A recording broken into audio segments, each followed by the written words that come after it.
Yeah, those were kind of like.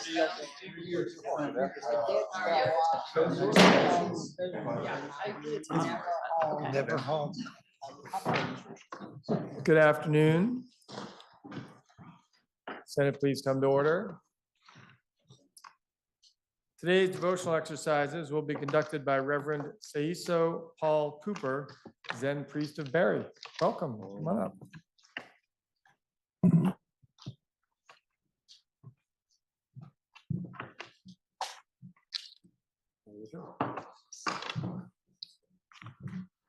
Good afternoon. Afternoon. And, I'm just going to read an affirmation of sorts from the Zen Buddhist tradition. This is what should be accomplished by the one who is wise, who seeks the good and has obtained peace. Let one be strenuous, upright, and sincere, without pride, easily contented and joyous, not puffed up. Let one do nothing that is mean or that the wise would reprove. May all beings be happy. May we all be joyous and live in safety. All living beings, whether weak or strong, in high or middle or low realms of existence, small or great, visible or invisible, near or far, born or to be born, may all beings be happy. Let no one deceive another, nor despise any being in any state.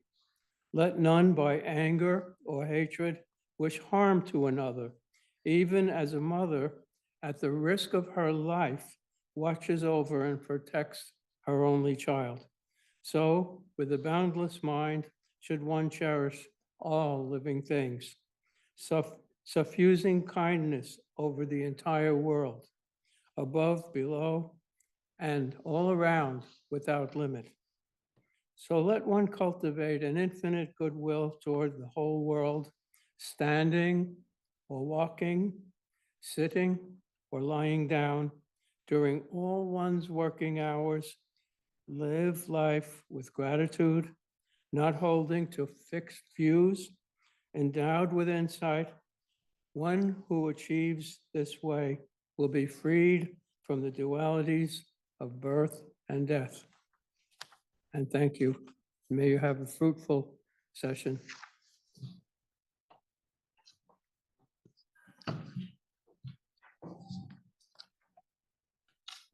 Thank you. Are there any announcements? Seeing none, we do have a House bill for reference, it being H.869. H.869 passed the House on April 9th.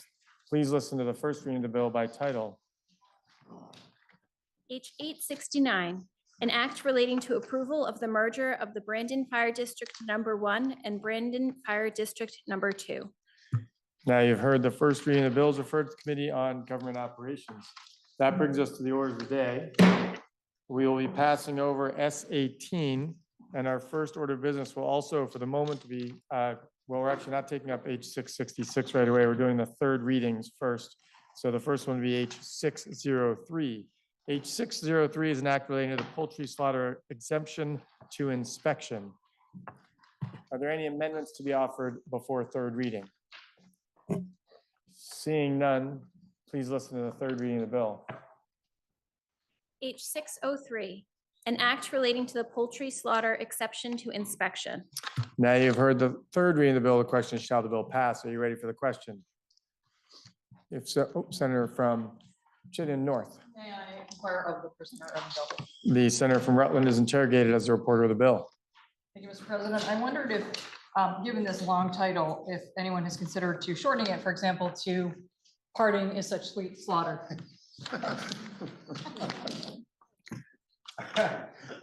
Thank you for the question, Mr. President. Actually, the committee did talk about changing the title more than once, but decided to leave it the way it was. Thank you, Mr. President. You parted ways with that decision. The question is, shall the bill pass? Are you ready for the question?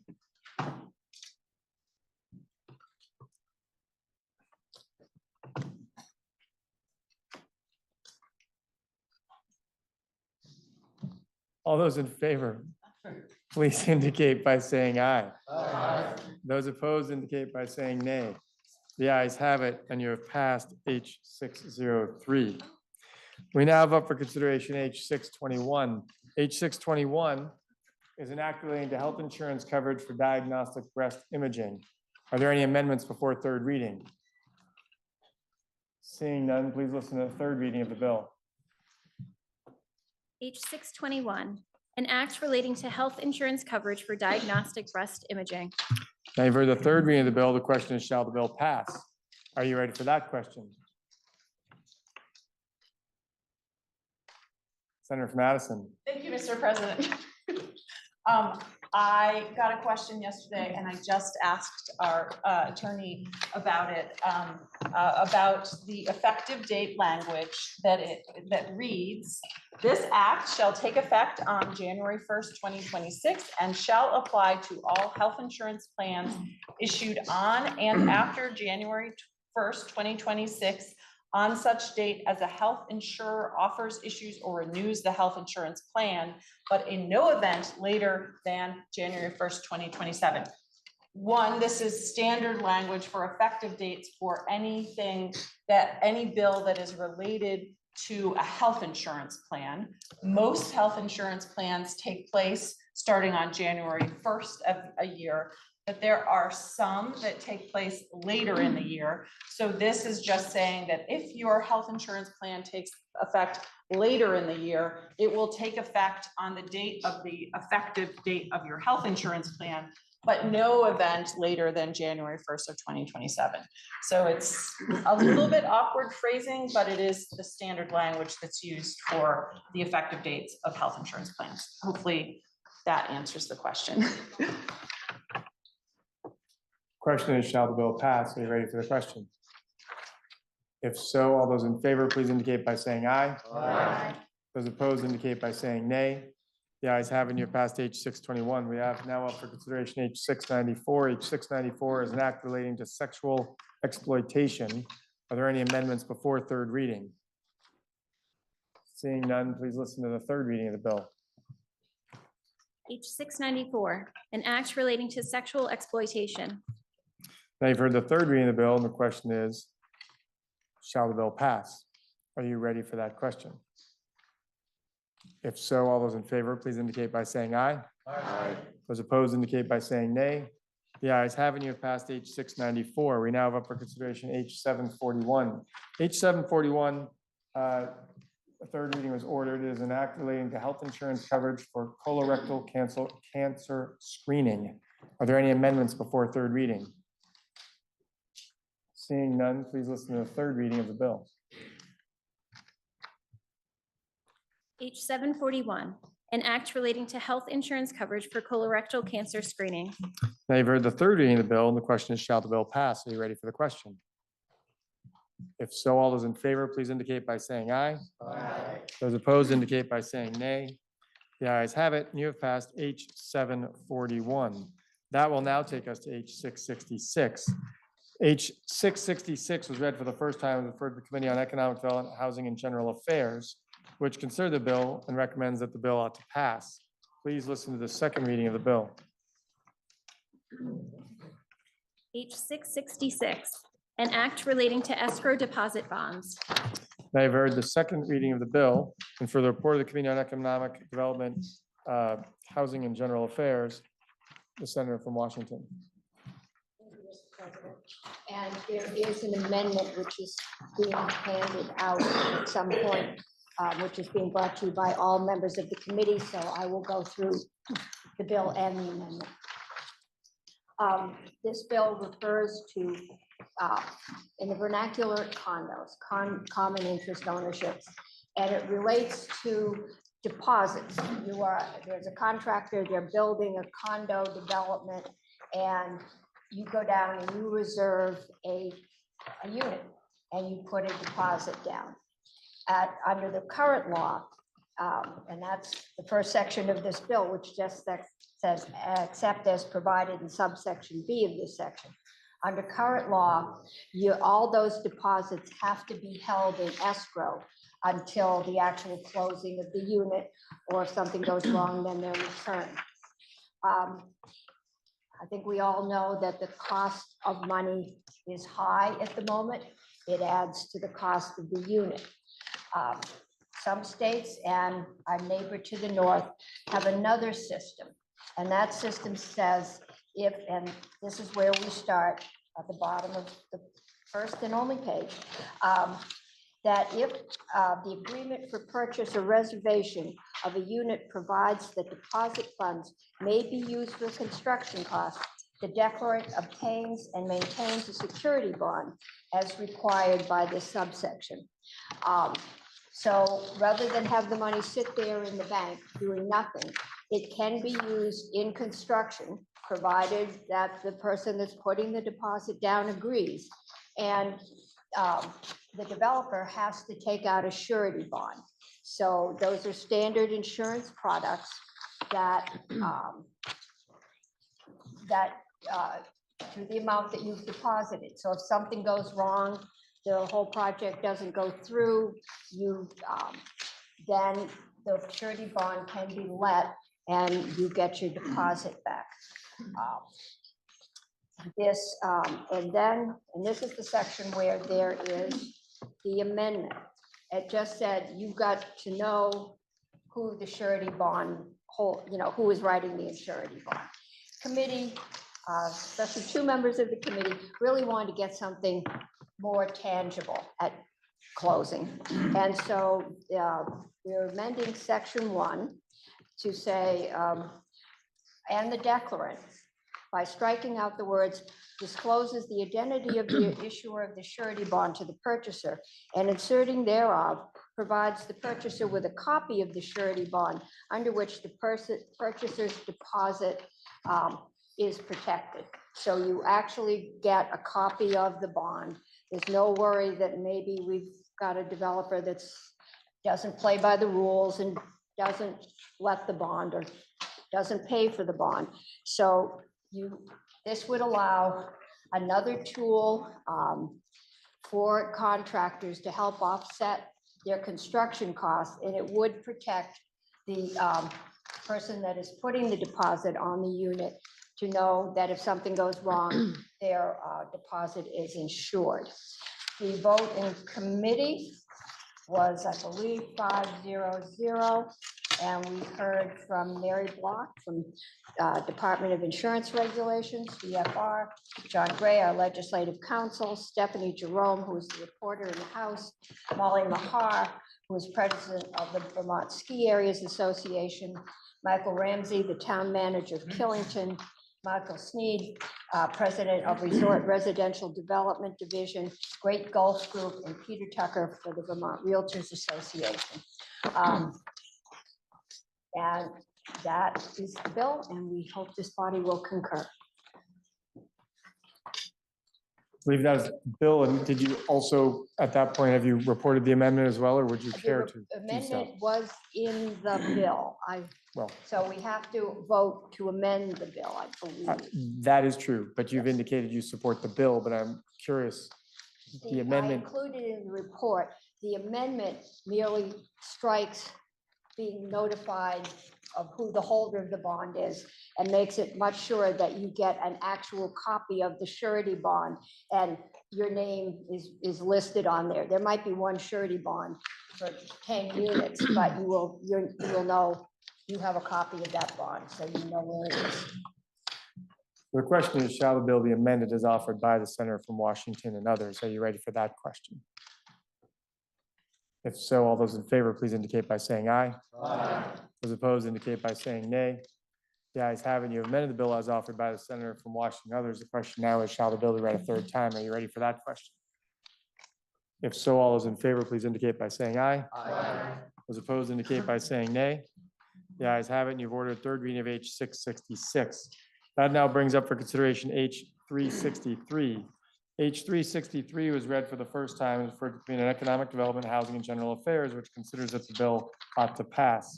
Please listen to the second reading of the bill. H 363, an act relating to prohibiting discrimination based on certain hair types and styles. Now you've heard the second reading of the bill. For the report of the committee, the senator from Chittenden South. Point of information. Yes. Mr. President, I'm just wondering if we are going to be given a copy of, Yeah, that would normally happen. thank you. It's true. It's on its way. Senator, would you prefer to wait to start your discussion until the bill is handed out, or would you care to start? I think I can start and there's All some right, preamble. Senator from Okay. Chittenden Southeast. Thank you, Mr. President. A very different topic coming out of your Economic Development Committee. It has been said that your hair is the crown you never take off. I know some in the room might disagree. Everyone should have a right to belong and feel beautiful in the hair they were born with. The Crown Act stands for creating a respectful and open world for natural hair and prohibits racial discrimination based on hair texture and protective hairstyles. It has been passed in 23 states and 40 localities. While others can experience discrimination associated with ethnically Black hairstyles, there is a long historic pattern of anti-Blackness in considering braids, dreads, locks, knots, and natural textured curls as unclean, unprofessional, or unworthy. This has led Black children and adults to face discrimination in educational, athletic, and workplace settings, being suspended from school, threatened with ultimatums about their hair, and losing jobs or promotions for nonconformity. As witnesses conveyed to us, largely Black women who have experienced this type of discrimination themselves or as parents, what is considered professional hair is not race neutral. It is built on Eurocentric beauty standards that can not only cause psychological harm, but even physical harm. There is now a clear link between the chemicals in hair straightening treatments and uterine fibroids. Nearly a quarter of Black women between 18 and 30 have fibroids compared to just 6% of white women. By age 35, that number increases to 60% of Black women with recurring uterine fibroids and associated complications.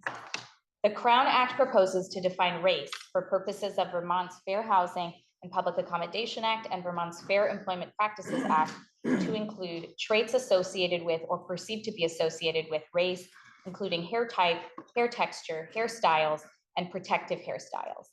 It further defines protective hairstyles to include hairstyles such as individual braids, cornrows, locks, twists, bantu knots, afros, afro puffs, and other formations, as well as wigs, head wraps, and other head coverings. To that end, the specific language of the bill simply amends the definition of race in Vermont's Fair Housing and Public Accommodations Act and in Vermont's Fair Employment Practices Act. The effective date is July 1st of 2024.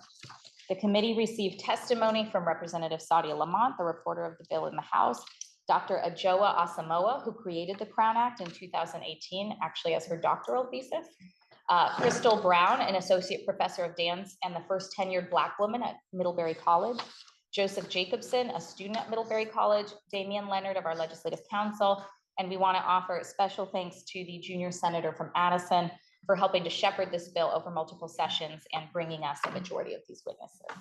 Mr. President, your Economic Development, Housing and General Affairs Committee passed the bill on a vote of 5-0-0 and asks the body for their support. Thank you.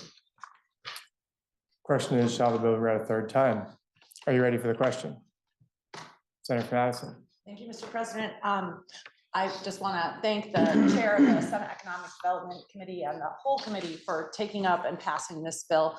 I first introduced this legislation, I think 4 years ago now, with the chair of the Economic Development Committee as a co-sponsor, because two of my constituents came to me who had experienced or witnessed discrimination based on hairstyle, one in the context of healthcare, and a Black woman who was a patient being asked to change her hairstyle because it was deemed unhealthy, and then the other in the context of school, a Black girl in high school being asked to change her hairstyle or in order to participate in a school activity.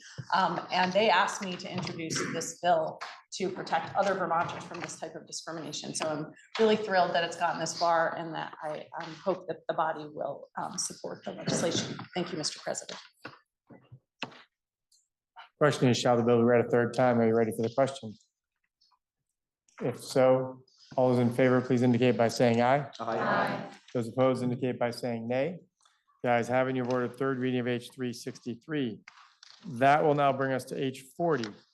H 40 was read for the first time and was referred to the Committee on Judiciary, which considers the same and recommends that when the bill is amended, the bill ought to pass. Please listen to the second reading of the bill. H 40, an act relating to non-consensual removal or tampering with a condom. Now you've heard the second reading of the bill for the Board of the Committee on Judiciary, Senator from Bennington. Thank you, Mr. President. There's long been a tradition in the Judiciary Committee that the chair, unless he or she would want to take the bill and report it, offer it to any member of the committee. And then if no member steps up, the chair gets the bill to report. This is such a case. Mr. President, if I might read from document Without exception, you may. Columbia Journal of Gender and Law.